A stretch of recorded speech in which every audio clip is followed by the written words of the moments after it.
نیکی کبھی ضائع نہیں جاتی۔ ایک غریب کسان جو اسکاٹ لینڈ کا رہنے والا تھا، اس کسان کا نام فلیمنگ تھا۔ یہ کسان اپنے کھیتوں میں کام کر رہا تھا کہ اس نے چیخو پکار کی آواز سنی۔ یہ کسان اس آواز کے پیچھے بھاگا۔ جب یہ وہاں پر پہنچا تو اس نے دیکھا کہ ایک بچہ دلدل میں پھنسا ہوا ہے اور وہ بچہ دلدل سے باہر نکلنے کی کوشش کر رہا ہے۔ کسان نے یہ سوچا کہ اگر وہ اس دلدل میں چھلانگ لگائے گا تو ہو سکتا ہے وہ اپنی جان کی بازی ہار جائے، لیکن اگر وہ اس بچے کی جان بچا لیتا ہے تو یہ اس کی ایک نیکی بن جائے گی۔ وہ یہ جانتا تھا کہ وہ زندگی کی 50 بہاریں دیکھ چکا ہے اور یہ بچہ جس کے آگے ایک لمبی زندگی پڑی ہے۔ اس نیکی کے خیال سے اس کسان نے دلدل میں چھلانگ لگا دی۔ قدرت کا کرنا ایسا ہوا کہ کسان اور وہ بچہ دونوں بچ گئے۔ کسان اس بچے کو اپنے گھر لے گیا، اس نے اس بچے کو نئے کپڑے دیے اور وہ بچہ اپنے گھر چلا گیا۔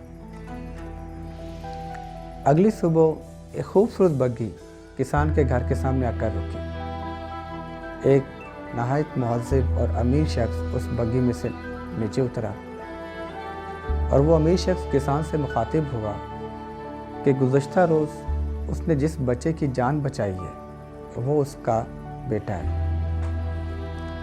اور وہ اس کا بدلہ دینے آیا۔ کسان نے فوراً بدلہ لینے سے انکار کر دیا۔ اس دوران کسان کا اپنا لڑکا کسان کے پاس آ کر کھڑا ہو گیا۔ اس امیر شخص نے کسان سے پوچھا کہ یہ لڑکا کون ہے؟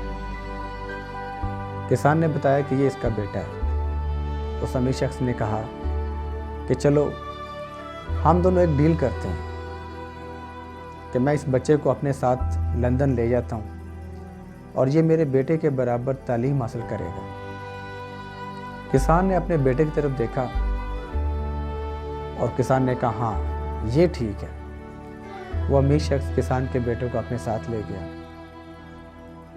وقت گزرا، اس بچے نے اعلیٰ تعلیم حاصل کی، لندن کی یونیورسٹی سے گریجویٹ کیا اور وہ دنیا کا ایک عظیم سائنسدان بنا۔ آج دنیا اسے الیگزینڈر فلیمنگ کے نام سے جانتی ہے، جس نے پینسلین ایجاد کی۔ یہ پینسلین نیمونیا کے مریضوں کے لیے زندگی کا پیغام لے کر آئی۔ اس دوران لندن کا ایک امیر شخص بیمار ہو گیا اور ڈاکٹروں نے اسے لا علاج قرار دیا۔ وہ بند کمرے میں اپنی زندگی کے دن گنتی کر رہا تھا کہ ایک دن اس کے ڈاکٹر نے بتایا کہ اس کی بیماری کا علاج دریافت کر لیا گیا۔ آپ جانتے ہیں جب وہ سائنسدان الیگزینڈر فلیمنگ اور وہ شخص جو لندن کا وزیر اعظم اور لندن کا امیر ترین شخص تھا، جب ایک دوسرے کے سامنے بیٹھے تو آپ جانتے ہیں وہ سائنسدان اس غریب کسان کا بیٹا تھا اور وہ امیر شخص اس امیر شخص کا بیٹا تھا۔ جی ہاں، کسان کو یہ معلوم نہ تھا کہ وہ جس بچے کی جان بچا رہا ہے وہ مستقبل کا وزیر اعظم بنے گا، اور نہ اس امیر شخص کو یہ پتا تھا کہ وہ جس بچے کو اپنے ساتھ لے کے جا رہا ہے وہ ایک دن دنیا کا عظیم سائنسدان بنے گا اور اس کے بچے کی بیماری کا علاج دریافت کرے گا۔ ان دونوں اشخاص کی چھوٹی چھوٹی نیکی کتنا عظیم نتائج لے کر آئی۔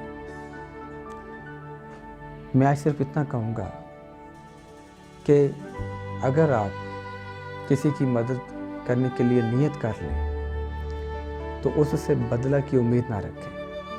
یہ آپ کی نیکی نہیں بلکہ تجارت ہے۔ اللہ ہمیں نیکیاں تقسیم کرنے کی توفیق دے۔ Thank you very much. اللہ حافظ۔